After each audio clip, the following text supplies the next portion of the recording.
Hi, முதல் வீடியோவில் உங்களுக்கு நான் இந்த இராணுவ கண்காட்சி பற்றி கூறியிருந்தேன். இப்போது நாம் காலத்தை பின்னோக்கி அழைத்துச் செல்லும் ஒரு வரலாற்று பயணத்தில் இருக்கிறோம். நாம் பார்க்கும் இந்த பொருட்கள் சாதாரணமான காட்சி பொருட்கள் அல்ல. பல ஆண்டுகளுக்கு முன்பு இராணுவ வீரர்கள் உண்மையில் பயன்படுத்திய சீருடைகள், உபகரணங்கள் மற்றும் அவர்களுடைய வாழ்க்கையை பிரதிபலிக்கும் நினைவு சின்னங்களாக இருக்கும். இங்கே இருக்கிற ஒவ்வொரு சீருடை, ஆயுதங்கள், இதுகள் எல்லாத்துக்கு பின்னுக்கும் ஒரு வீரண்ட கண்ணீர், கவலை, அர்ப்பணிப்பு இதெல்லாம் இருக்குது. பாருங்கள், பழைய ஆயுதங்கள், அவர்கள் நிலக்கல் சுரங்கங்களுக்கு எப்படி போரில் ஈடுபட்டார்கள், அப்படி நிறைய விஷயங்களை காட்டியிருந்தார்கள். முக்கியமாக இதில் இராணுவ வீரர்கள்ட உருவ பொம்மைகளை சிலையை அப்படியே வச்சுருந்தாங்க. இது பார்க்குறதுக்கு உண்மையான இராணுவ வீரர்கள் இருக்கிற மாதிரியே இருந்தது. இதில் இருக்கிற சின்ன சின்ன பூச்சிகளை கூட அவ்வளோ தத்ரூபமாக உருவாக்கியிருக்காங்க.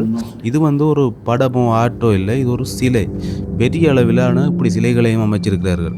இராணுவ வீரர்கள் போரின் போது காயமடைஞ்சு எப்படி உணவுகளை உட்கொண்டார்கள், என்னென்ன வேதனைகளை அனுபவித்தார்கள் என்றதை எல்லாத்தையும் பிரதிபலிக்கிற மாதிரி இந்த காட்சிகள் அமைஞ்சிருக்கிறது குறிப்பிடத்தக்கது.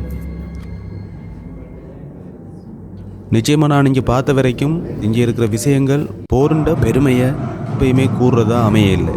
இந்த போருண்ட வலிகளையும் அந்த காலத்தில் வாழ்ந்த மக்களோட அனுபவங்களையும் வீரர்களோட அனுபவங்களையும் பிரதிபலிக்கிறதா தான் காட்சி அளித்தது.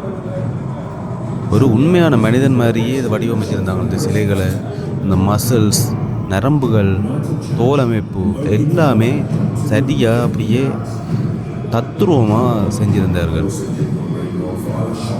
சில ஆயுதங்களை காட்டி அந்த ஆயுதங்கள் மனித உடலுக்கு எப்படியான தீங்குகளை ஏற்படுத்தும் என்றதையும் ஒரு விளக்கக்கூடிய மாதிரி, அதை நாங்களே டெஸ்ட் பண்ணி செய்யக்கூடிய மாதிரி ஒன்று செஞ்சுருக்காங்க. நான் கைக்குண்டு ட்ரை பண்ணேன்.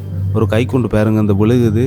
இது விழுந்தால் ஒரு மனிதன் உடல் எப்படியான பாதிப்புகளுக்கு உள்ளாகும்ன்றதை சரியாக காட்டியிருக்காங்க. இதெல்லாம் போர் எவ்வளோ ஒரு கொடிய விஷயம்ன்றதை காட்டுறதா அமைஞ்சிருந்தது. இதை மாதிரி நிறைய விஷயங்களை பார்த்தேன். இது ஷார்ட் வீடியோன்றதால எல்லாத்தையும் இதில் குறிப்பிட முடியல. அடுத்த வீடியோவில் உங்களை சந்திக்கிறேன். நன்றி, வணக்கம்.